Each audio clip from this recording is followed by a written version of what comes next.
आज मेरी सास की डेथ हो गई थी। वो सास जिसकी मेरे पति ने बहुत ही सेवा की थी।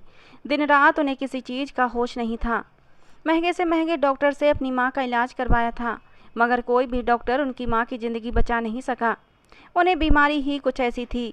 मेरी सास की लाश मेरे सामने पड़ी हुई थी, मगर सास की बातें अभी तक मेरे दिमाग में गूंज रही थीं कि देखना, मेरा बेटा कुत्ते की मौत मरेगा, उसे नर्क में भी जगह नहीं मिलेगी। ये कैसी माँ थी जिस बेटे ने अपनी माँ के लिए सारी दुनिया को त्याग दिया, यहाँ तक कि उसे अपना भी कोई होश नहीं था। वही माँ मरते समय तक अपने बेटे को श्राप दे रही थी। ये बात मेरी समझ से बाहर थी। मेरा पति जो अपनी माँ से बेइंतहा मोहब्बत करता था, शायद उसे इस कदर सदमा पहुँचा था कि उसे देखकर ऐसा लगता था जैसे वो अपने होशो हवास खो बैठा है। अपने पति की ये हालत देखकर मैं भी गम से चूर हो रही थी। मैं जानती थी कि वो अपनी माँ से कितनी मोहब्बत करता था, और ऐसे में उसकी माँ का अचानक हमें छोड़कर चले जाना सच में एक बहुत बड़ा सदमा था। मैंने अपने पति को पकड़ा और बुरी तरह झंझोड़ दिया। मैं रो रही थी। मैंने रोते हुए कहा, सुमित, क्या हो गया है तुम्हें? तुम्हारी माँ की लाश सामने रखी है और तुम कैसी बहकी बहकी बातें कर रहे हो? संभालो खुद को, एक ना एक दिन तो सभी को जाना ही है। सुमित अजीब सी नज़रों से मेरी तरफ देख रहा था। कहने लगा, क्या सच में माँ मर गई है? मुझे तो विश्वास ही नहीं हो रहा। उसने एक बार फिर से अपनी माँ की नब्ज चेक की और फिर जोर जोर से हंसने लगा। अपने पति की हालत देखकर मैं अपना दिल थाम कर रह गई। मैं बहुत ज़्यादा परेशान हो रही थी। समझ नहीं आ रहा था कि उसे किस तरह संभालूं। वो हर समय अपनी माँ की सेवा करने वाला व्यक्ति था। सारा समय माँ के पैरों में बैठा रहा करता था, और यही वजह थी कि शायद उसे अचानक मौत पर गहरा झटका लग गया था। सुमित ने मुझे रोते हुए देखा तो मेरे पास चला आया। मेरे आंसू पोंछे और धीरे धीरे मेरे कान में एक ऐसी बात कही कि मेरे होश उड़ गए। मैंने उनसे कहा, आप ये कैसी बातें कर रहे हैं? भगवान के लिए ये सब नहीं हो सकता। मैंने सुमित के मुंह पर हाथ रख दिया। वो कहने लगा, जो मैं कह रहा हूँ बस वही होगा, तुम कोई शोर शराबा नहीं करोगी। मैंने दुख से अपने पति को देखा और अपनी माँ को फ़ोन मिलाने लगी। रिश्तेदारों को भी तो इस मौत की खबर देनी थी। सुमित को तो होश ही नहीं था। शायद तभी तो वो ऐसी बहकी बहकी बातें कर रहा था। मैंने सब लोगों को फ़ोन करके बताया। सब लोग हमारे घर में जमा होने लगे। सास की इस अचानक मौत का सुनकर सभी लोग बहुत दुखी हो गए थे। सब जानते थे कि सुमित अपनी माँ से कितनी मोहब्बत करता है। मेरी सास के अंतिम संस्कार की सारी तैयारियां हो रही थीं। जो कुछ मेरे पति ने अपनी माँ के साथ किया उसे देखकर मेरा कलेजा फट गया था। मैं सोच भी नहीं सकती थी कि मेरी सास की मौत के पीछे इतना बड़ा राज छुपा हुआ था। मेरा नाम राधिका है, और यह आज से लगभग 1 साल पहले की बात है, जब मेरी माँ ने मेरी शादी के लिए रिश्ते देखना शुरू कर दिए थे। ये सिलसिला शुरू हो गया था। पापा चाहते थे कि मेरी शादी किसी अच्छे और सभ्य आदमी से हो, और मेरी माँ चाहती थी कि मेरी शादी किसी छोटी फैमिली में हो, ताकि मुझे ज़्यादा परेशानी ना उठानी पड़े, क्योंकि मैं उनकी इकलौती बेटी थी। मम्मी पापा दोनों की पसंद मिलकर लड़का ढूंढना मुश्किल हो गया था। और फिर एक शाम सरला आंटी बड़ी खुशी खुशी हमारे घर में दाखिल हुई और माँ के हाथ में एक तस्वीर थमाकर कहने लगी, लो भाई, आज तो तुम्हारी समस्या का समाधान हो ही गया। ऐसा रिश्ता लाई हूँ कि दोनों पति पत्नी खुश हो जाओगे। लड़के की फैमिली में कोई नहीं है। एक बूढ़ी माँ है, वो भी हर समय बीमार रहती है। उसे पीलिया हो गया है, जिसे डॉक्टर किसी भी तरह सही नहीं कर पा रहे हैं। कुछ ही दिनों के बाद मरने वाली है। हर समय चारपाई पर पड़ी रहती है। न बोल सकती है, ना ही उठ सकती है। न नंदों की झंझट, न ससुर की किटकिट। और लड़के के बारे में तो क्या बताऊं, ऐसा सभ्य बच्चा है कि सारा मोहल्ला उसकी तारीफ करता है। तुम चाहती थी कि लड़के का कोई कारोबार हो, वो नौकरी ना करता हो, तो सुनो, लड़के की एक बहुत बड़ी साबुन बनाने की फैक्ट्री है, और वो उसका अकेला ही मालिक है। गांव में पुश्तैनी ज़मीनें भी पड़ी हुई हैं। सच कहूँ तो अपनी राधिका वहाँ जाकर राज करेगी। ऐसा लड़का तो चिराग लेकर ढूंढने से भी नहीं मिलेगा। सरला आंटी ने बिना रुके एक ही सांस में लड़के और उसके ख़ानदान की ऐसी तारीफ़ें सुनाई थीं कि मेरी माँ का मुंह खुला का खुला रह गया था। मैं भी वहीं बैठी शाम की चाय पी रही थी। मैंने आंटी से कहा कि थोड़ा सांस तो ले लो, लड़का कहीं भागा तो नहीं जा रहा। मेरी बात सुनकर मेरी माँ ने मुझे घूर कर देखा था, और सरला आंटी नाराज़गी से कहने लगी, राधिका बेटी, अपनी ज़बान को लगाम दो, जो मुंह में आता है कह देती हो। फिर मेरी माँ से कहने लगी कि इसकी शादी की उम्र हो रही है और उसे अभी तक बोलने की भी तमीज़ नहीं। इसे कुछ तमीज़ सिखाओ, नहीं तो ससुराल में जाकर नाक कटवाएगी।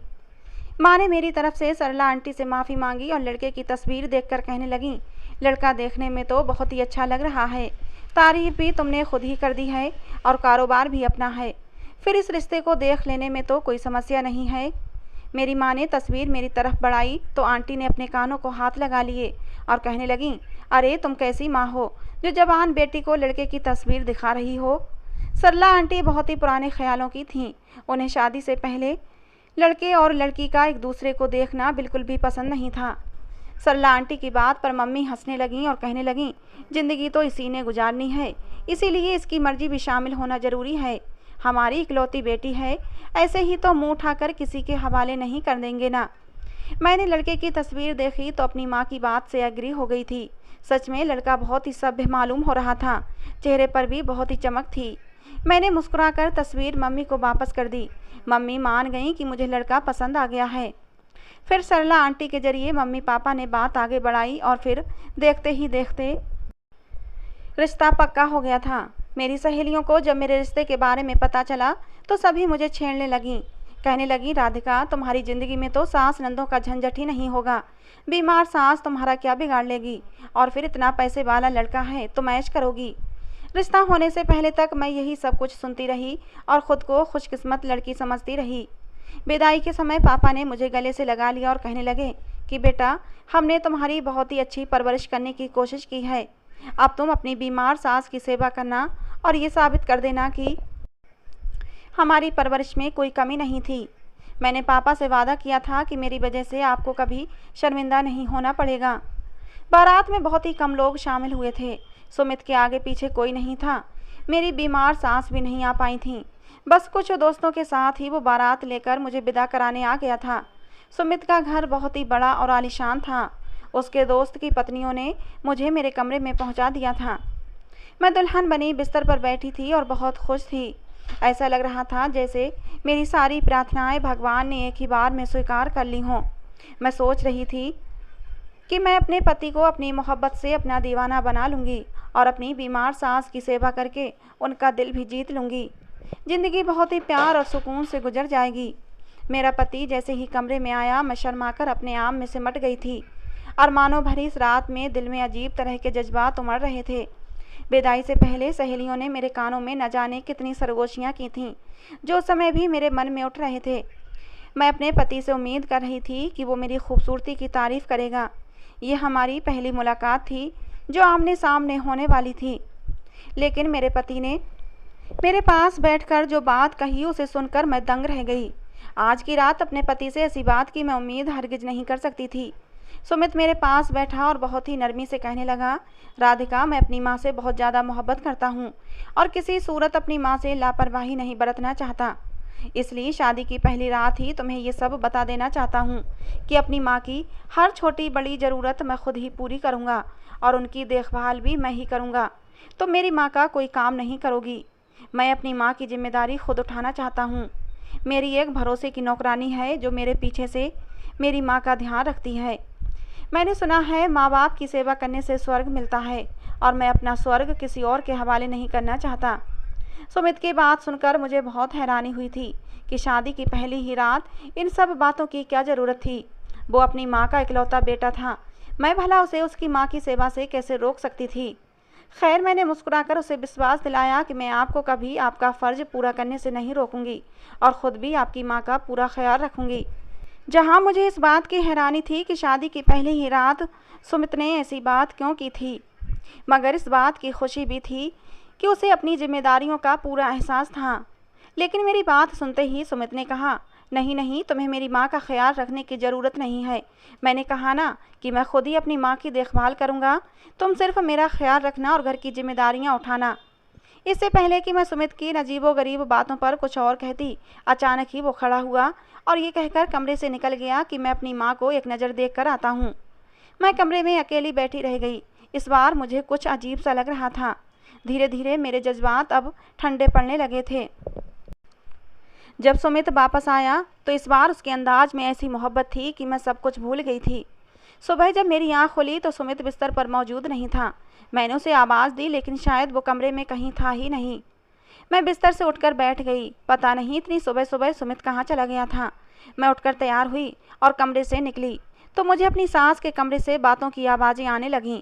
सुमित के मना करने के बावजूद भी मैं अपनी सास के कमरे के दरवाजे पर पहुंच गई और देखा तो सुमित अपनी माँ के कदमों में बैठा हुआ था और बहुत मोहब्बत और प्यार से अपनी माँ के पांव दबा रहा था और खुद ही उनसे बातें भी कर रहा था, जबकि सुमित की माँ कुछ भी नहीं बोल रही थी। ये दृश्य देखकर मेरे दिल से प्रार्थना निकली कि हे भगवान, मेरी औलाद भी मेरे पति जैसी ही हो। आज के दौर में इतनी सेवा करने वाला और मोहब्बत करने वाली औलाद कम ही देखने को मिलती है। शादी की अगली ही सुबह सुमित जिस तरह अपनी बीमार माँ के पास बैठा हुआ था, इस बात ने मेरे ऊपर बहुत ही असर डाला था। लेकिन उस समय मेरी हैरत की हद न रही जब मैंने देखा कि मेरी सास के चेहरे पर गुस्से भरे भाव उभर आए थे। ऐसा लग रहा था कि जैसे वो सुमित को लेकर खुश नहीं है। मैं हैरान हुई कि बेटा इस कदर सेवा करता है कि शादी की अगली सुबह ही माँ के पांव दबाने पहुँच गया है और माँ बेटे से खुश नहीं है। और फिर एक अजीब सी बात और हुई। मेरी सास ने हाथ उठाकर मेरे पति को कहा कि तू कुत्ते की मौत मरेगा, तुझे नरक में भी जगह नहीं दी जाएगी, तू सड़ सड़ कर मरेगा। तो सास की बात सुनकर मैं कांप गई। ये कैसे मुमकिन था कि एक माँ अपने ही बेटे को शराब दे रही थी, और वो भी इतनी सेवा करने पर। शायद मुझे लगा मेरी सास ने कोई और बात की होगी और मुझे सुनने में गलती हो गई होगी, क्योंकि मेरे पति के चेहरे पर एक मुस्कुराहट मौजूद थी। लग ही नहीं रहा था कि जैसे उसकी माँ उन्हें बुरा भला कह रही हो। मेरे पति तो अपनी माँ के पांव दबाते चले जा रहे थे। मैंने कुछ झिझकते हुए कमरे में कदम रखा और कुछ तेज आवाज़ में अपनी सास को नमस्ते किया और उनके पैर छूने के लिए आगे बढ़ी। मेरा पति चौंक गया और गुस्से से मेरी तरफ देखते हुए कहने लगा, राधिका, तुम्हें कमरे में आने की क्या ज़रूरत थी? माँ किसी को भी देखकर परेशान हो जाती हैं। जाओ तुम बाहर डाइनिंग टेबल पर बैठो, मैंने नाश्ता ऑर्डर कर दिया है। सुमित का इतना गुस्से भरा अंदाज देखकर मेरी आंखों में आंसू आने लगे थे। आज तक मुझे किसी ने भी इस तरह से बात नहीं की थी। आगे बढ़कर फिर मुझे मेरी सास का आशीर्वाद लेने की हिम्मत नहीं हुई। मैं फ़ौरन कमरे से बाहर निकल आई और अपने आंसुओं को पोंछ लिया। अपने पति का ये व्यवहार मेरी समझ से बाहर था। पल में तोला तो पल में माशा। मैंने ऐसा भी क्या कर दिया था कि मुझे वो इस तरह पेश आ रहा था? उनकी माँ का आशीर्वाद लेने ही तो गई थी। मैंने ऐसी कौन सी बुरी बात की थी? मैं खामोशी से डाइनिंग टेबल पर बैठ गई और कुछ ही देर में सुमित वहाँ चला आया और मेरी उतरी हुई शक्ल देखकर मोहब्बत से मेरे पास आया और कहने लगा, मुझे माफ़ कर दो राधिका, असल में मैं परेशानी में तुमसे इस तरह इस अंदाज में बात की थी। मेरी माँ किसी भी नए चेहरे को देखती है तो फिर माँ चिल्लाने लग जाती है, इसीलिए मैंने तुम्हें फ़ौरन कमरे से निकाल दिया था। सुमित का अंदाज मोहब्बत से भरा हुआ था और मुझे लगा कि शायद गलती मेरी ही थी जो मैं उसके मना करने के बावजूद भी उसकी माँ के कमरे में चली गई। मैंने सुमित से माफ़ी मांगी और उसे विश्वास दिलाया कि अब मैं आपकी मर्ज़ी के बगैर आपकी माँ के कमरे में नहीं जाऊंगी। ये बात सुनकर उसे सुकून आ गया और वो कहने लगा कि बिल्कुल ऐसा ही करना, वरना बहुत नुकसान उठाना पड़ेगा। माँ तुम्हें देखते ही शोर शराबा करेंगी और फिर उनकी तबीयत ख़राब हो जाएगी। सुमित ने काफ़ी सारा नाश्ता ऑर्डर कर दिया था। नाश्ता करके हम फ्री हुए थे कि तभी मेरे मम्मी पापा और मेरी कजिन्स भी मुझसे मिलने के लिए आ गए।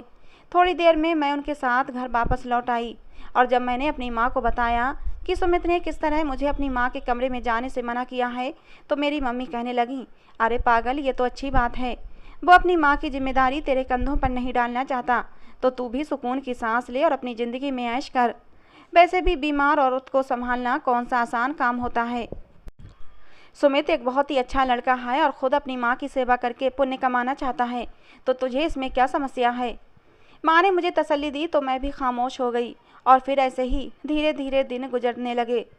धीरे धीरे मेरी ससुराल में मेरा दिल लग गया था। घर में कामकाज के लिए नौकरानियाँ भी मौजूद थीं। मैं बस उन पर नज़र रखती थी और सास के कमरे की तरफ जाने का सोचती भी नहीं थी। सुमित तो खुद ही अपनी माँ की सेवा करता रहता था।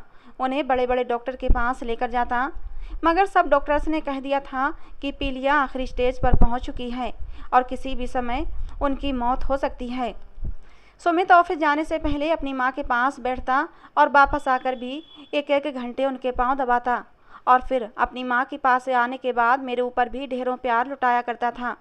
कभी कभी तो मुझे अपनी सास से जलन होने लगती कि सुमित उनके पास इतना समय क्यों बिताता है। शादी को 3 महीने गुजर गए थे। सुमित के रवैये में कोई बदलाव नहीं आया था। कभी कभी तो मैं हैरान होती कि कैसे वो इस कदर सभ्य और सेवा करने वाला बेटा है मैं छुपकर अपनी सास के कमरे के बाहर खड़ी हो जाती और सुनने की कोशिश करती कि सुमित अपनी माँ से आखिर क्या बातें करता है। लेकिन वो तो अपनी माँ से सिर्फ मोहब्बत भरी बातें ही क्या करता था, और उसकी माँ हमेशा उसे गुस्से में बात करती और अपनी कमज़ोर और कांपती हुई आवाज़ में सुमित को बद्दुआ देने की कोशिश करती। और फिर शादी के चौथे महीने में अचानक एक दिन मेरी सास दुनिया से चली गई। सुमित उस समय अपनी फैक्ट्री में थे और नौकरानी सास के कमरे की सफाई करने उनके कमरे में गई हुई थी। उसने मुझे चीख कर बुलाया और बताया कि बड़ी मालकिन की तबीयत अचानक बिगड़ रही है।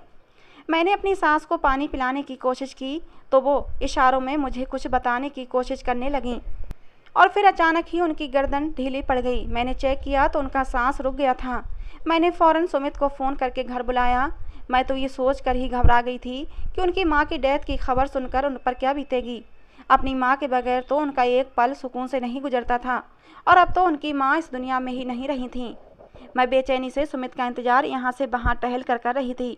जब वो घर आए तो उनके चेहरे पर मुझे कोई भी परेशानी या घबराहट दिखाई नहीं दे रही थी। ऐसा लग रहा था जैसे वो तो बिल्कुल नॉर्मल हों। मैंने उन्हें बताया कि किस तरह उनकी माँ की अचानक मौत हुई है, मगर सुमित बिल्कुल चुप थे। उन्होंने एक गहरी नज़र मुझ पर डाली और कहने लगे, तुमने माँ से बात की थी क्या? मैंने उन्हें बताया कि माँ इशारों में कुछ कहने की कोशिश कर रही थीं, लेकिन मुझे उनके इशारे समझ नहीं आए। सुमित ने एक ठंडी सांस भरी और अपनी माँ के कमरे में जाकर उन्हें चेक किया और कहने लगा, हाँ माँ तो सच में मर चुकी है। उसके इतने ठंडे शब्द थे कि मैं हैरान रह गई और फिर अचानक ही मुस्कुराते हुए कहने लगा कि चलो अच्छा हुआ ये मर गई, अब हमारी ज़िंदगी बदल जाएगी। मुझे लगा कि सुमित अपनी माँ की मौत की वजह से सदमे में चले गए हैं। सुमित के दिमाग पर असर हो गया है। माँ के मरने से कैसे हमारी ज़िंदगी बदल सकती थी। अचानक से सुमित अजीबोगरीब हरकतें करने लगा। ऐसा लगता था कि उन्हें दुख की बजाय खुशी मिली हो। उसकी ऐसी हरकतें देखकर मैं बहुत ज़्यादा परेशान हो गई थी। पता नहीं अचानक से ऐसा क्या हो गया था। मुझे तो लगा कि वो अपनी माँ के पास बैठकर बहुत रोएगा। अपने पति की ऐसी हालत देखकर मुझे बहुत अफसोस हो रहा था। मैंने बहुत से रिश्तेदारों को भी कॉल कर दिया था। फिर एक पूरा घंटा होते ही कुछ ऐसा हुआ कि मेरे सर पर आसमान टूट पड़ा। मेरे सास की मौत की खबर सुनकर आए हुए सारे लोग भी हक्का बक्का रह गए थे। मेरा पति जो एक घंटा पहले खुश हो रहा था, अब ज़मीन पर बैठा ज़ोर ज़ोर से रो रहा था और उसकी चीखों से पूरा घर गूंज रहा था।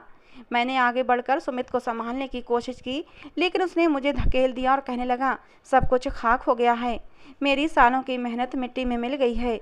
मेरी माँ ने मुझे धोखा दिया है। मेरी माँ मुझे धोखा देकर चली गई है। अब मैं कहाँ जाऊँगा? मेरे पास तो कुछ भी नहीं रहा।